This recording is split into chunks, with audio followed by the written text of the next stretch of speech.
Good afternoon, namaste, and welcome back to my channel. So this is the vlog that you've all been waiting for. Yes, in this book I have all the questions and I'm sure going to try and answer them all.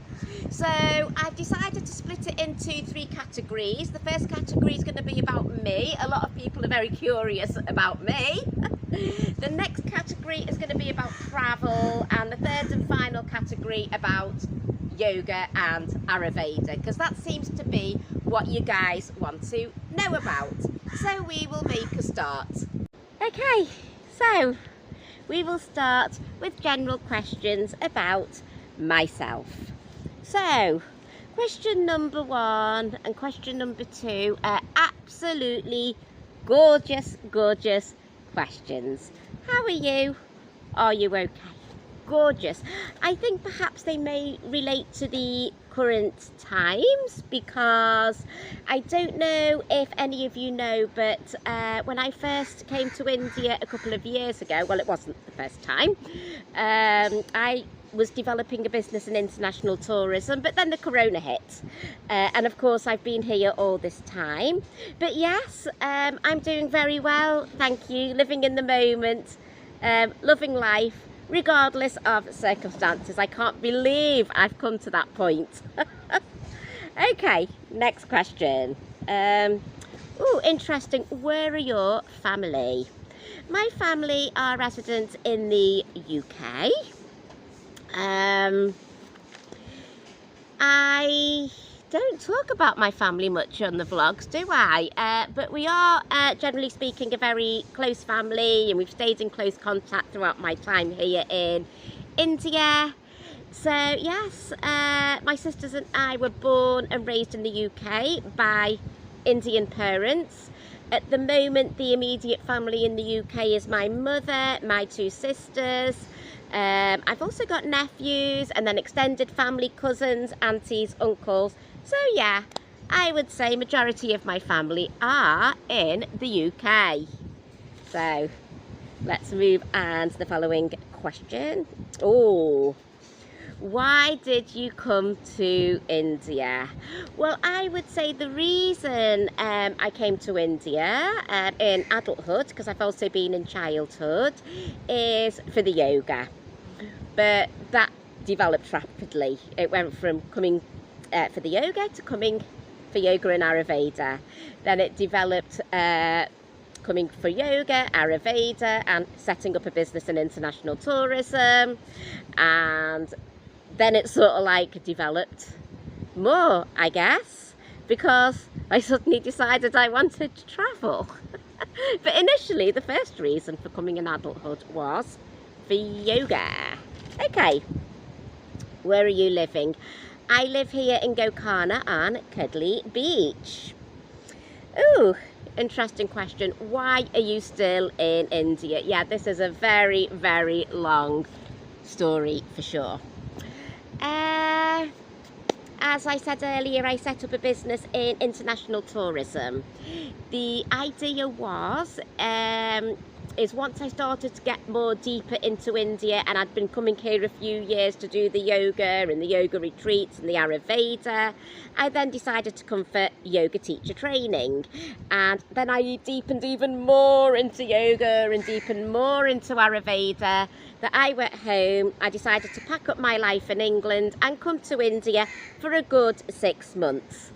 I just thought it would be great to deepen even more into the yoga and the spirituality, and I can work with international tourists, and yeah, it was all working out fine. But of course the corona hit, and as soon as lockdown was over, then in my mind I wanted to travel, and there's complexities with corona as to why I can't go home, what my finances are like. I don't have a job back in the UK, whereas I'm starting to develop a new business in India. And as I was saying earlier, my parents are originally from India, so that's why I can actually live in both countries, the UK or India. And at the moment I'm choosing India because it fits my circumstances, and holistically I'm very, very happy in India. Okay, let's see if there's any more questions about that section. How long have you been in India? Well, on this particular visit, it's been over 2 years. Okay, so thank you for the About Me questions. Next category will be yoga and travel. So we are now on to the next section, which is the travel and yoga section. But what I'll do is I will cover the travel questions first and then get on to the yoga questions. So, question number 1. Do you only make videos about Gokarna or other places as well? Thing is, I have made a lot of videos about Gokarna, so I don't know if this question is taking the mickey because there's that many videos about it. But seriously though, yes, I do make videos about other places. At the moment, I can't leave Karnataka because I'm not double jabbed. So I am vlogging a lot in Gokarna, but there's so much to vlog about here. Other places that I have vlogged about are Kerala and Kanyakumari. So I have vlogged in different states apart from Karnataka. Places in Karnataka, obviously Gokarna. I've vlogged about Gokarna. I've vlogged about Coorg, which is beautiful and up in the mountains. I've done vlogs on Goa, Hampi and Mysore. So quite a few places that I have vlogged about. So yes, I hope that answers your question. So next question. Right, where are you now? So, Gokarna. There you go, answer to that question. I am in Gokarna, in my home.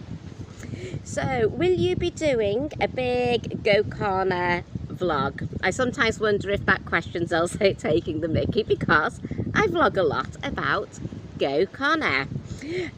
But seriously though, back to being serious, perhaps the question was asked because I did a lot of vlogging about Kerala. Then when I left Kerala, I did a massive vlog on Kerala's top 10 attractions.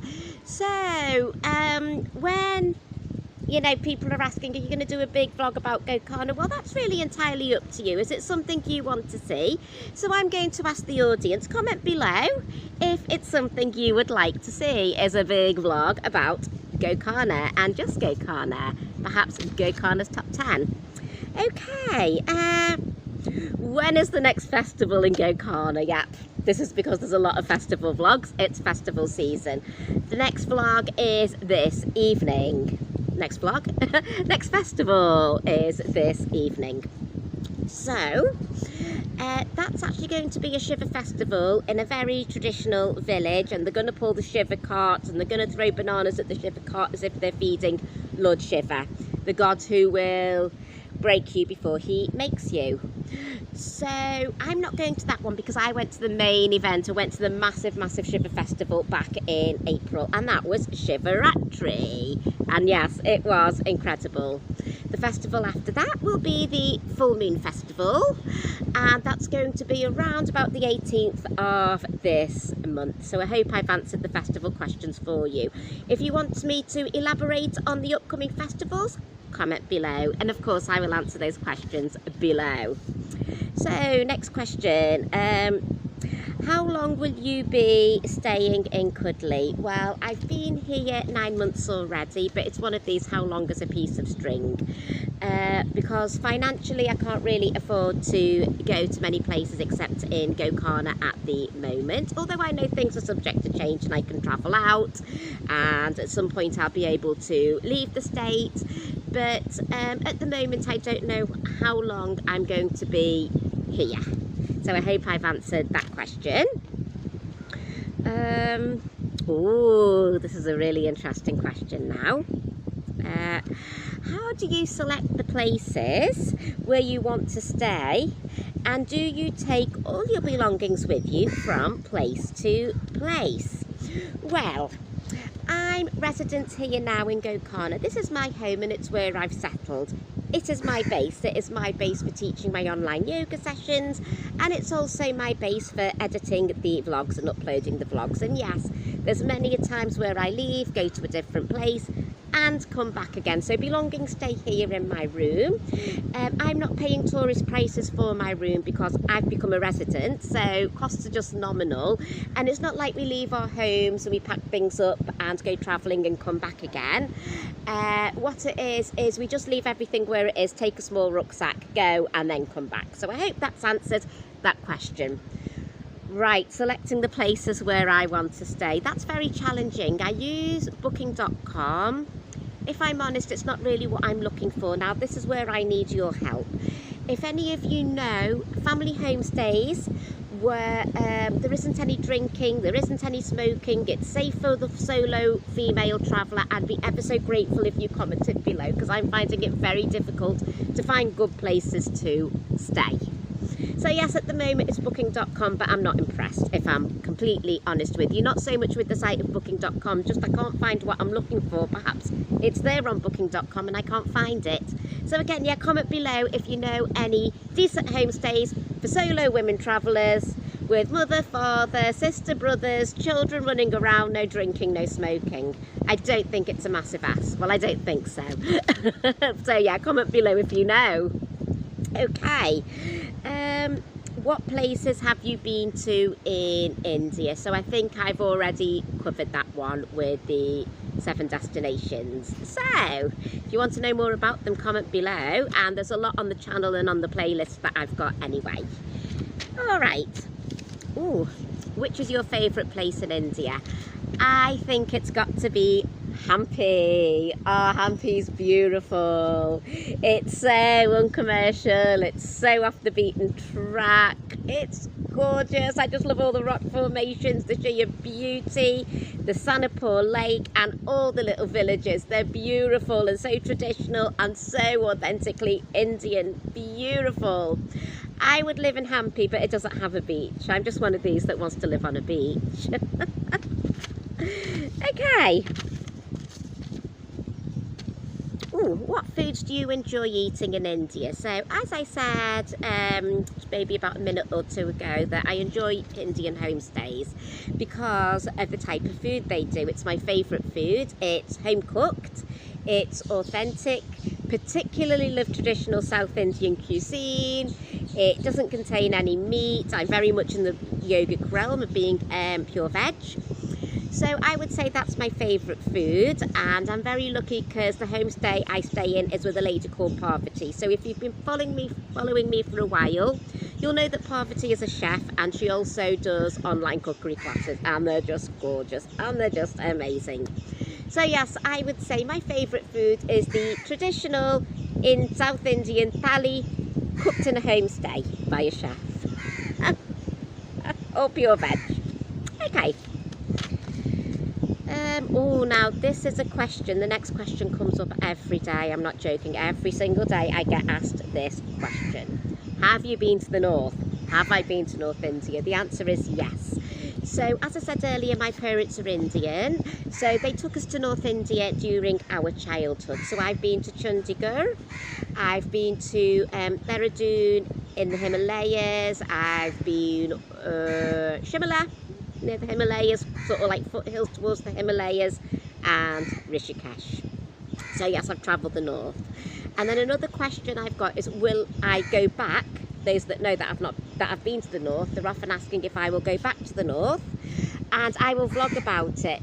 I would in a heartbeat, yes. Because I would love to vlog about Dehradun, I would love to vlog about Shimla, and I would really love to vlog about Rishikesh. Any more suggestions about where I should vlog in the north? Comment below. Again, I think that pretty much links to the question of, you know, will I be moving from Cuddly?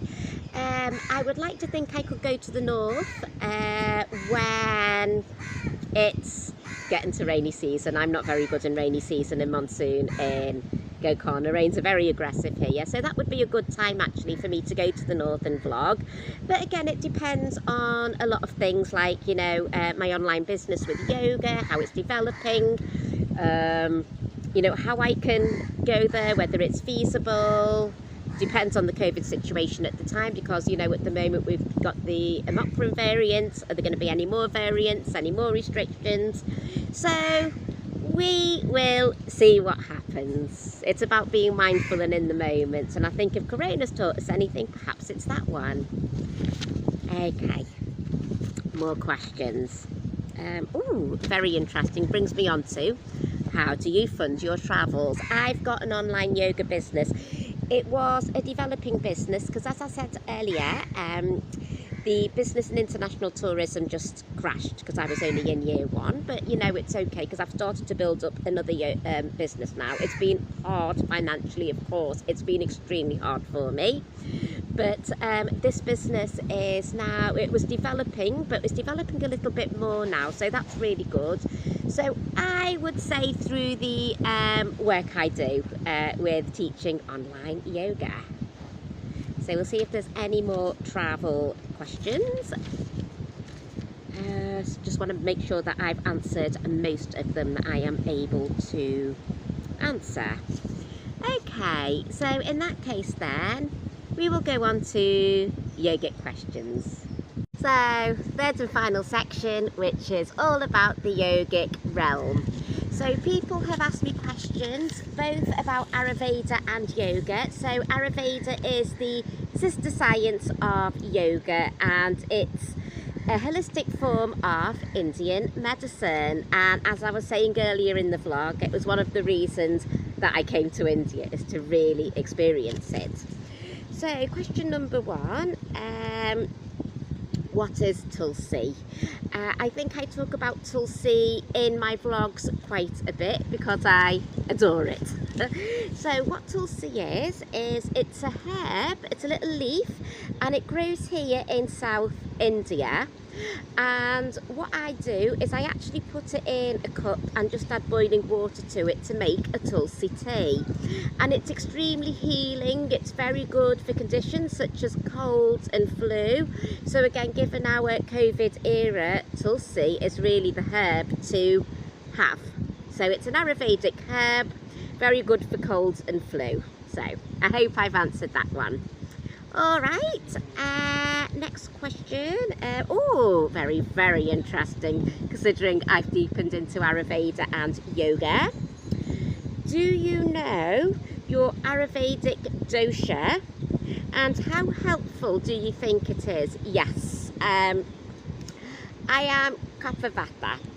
So that means basically, according to my constitution, at times I can be very, very lazy and I really want to save my energy, according to the Kapha dosha.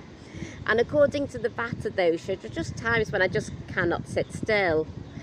And yes, I think it's pretty true, because I can go on these crazy, crazy trips, take 15-hour bus rides, 17-hour train rides, but then I need to crash for days and days and days. Or before travelling, I just do as much as I can to try and conserve my energy. So I suppose, yes, it's useful because it helps me to understand why I am the way I am. So I hope that's answered that question. Okay, let's move on to the next question.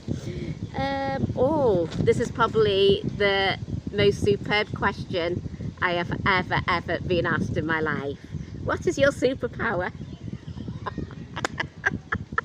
I would say my superpower is yoga, because we look at things like the warrior pose, and then what we do then is we really resonate with the warrior inside of us. So say, for example, the world is in chaos as it has been recently. We look at the inner warrior to sort of like protect us and help us regardless of the chaos. And then there's the inner goddess pose. So with the goddess pose, it's just absolutely delightful, because that's where we cultivate our inner power. And this is, of course, what I teach in yoga, is all the yogic analogies and finding our inner power and our inner superpower, and mine is yoga. So thank you. Okay. This is probably one of the most interesting questions ever. Where do you find the energy to go to so many festivals? It's my Vata dosha. Just times when I just cannot keep still, and then of course I've got to crash, so I have to sleep in after the festivals.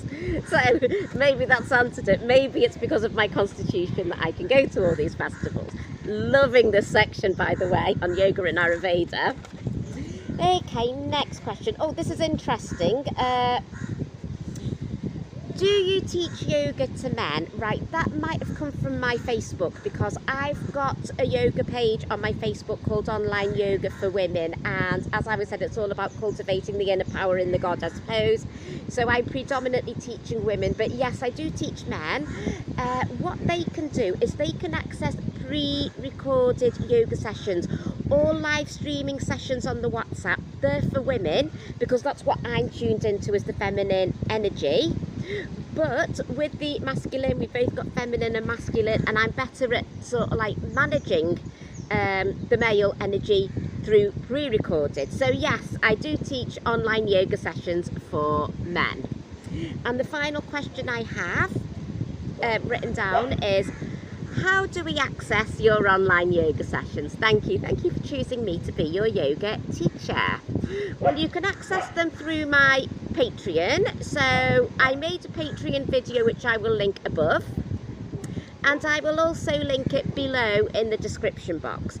So I think the Patreon is fantastic, because when people do things like purchase my yoga sessions and meditation sessions, what they're doing there is they're putting back into my local community, because of course I'm not the only one that's had this suffering, financial suffering, during the plummeting of international tourism. My whole community have, because they run small businesses. So when people purchase from me, naturally I will spend in this community. So it's a very, very helpful service. It's helpful to you because it's very calming, it's very meditative given the current, state of affairs, and it's great for my community. So if you head over to the Patreon page, and you can choose what package you want if you wish to buy pre-recorded yoga sessions. And any more questions about the yoga teaching, just comment below. So I think we have reached the end of the question and answer session. It was my very first question and answer session, hopefully one of many, because I do like doing them. So thank you all very much for watching. I've tried to answer as many questions as possible. If I didn't answer your question on the vlog, I apologise. Please put the question below, and of course I will answer it for you there, because I do answer every single comment. So if you like the video, then you know the drill, you give it a thumbs up. So thank you all very much, and I will hopefully see you over on Patreon. So Patreon is actually an extension to the YouTube channel, and it's an exclusive club where you make a deeper connection with me. So namaste, thank you for watching, and I will see you on the next vlog. Bye for now.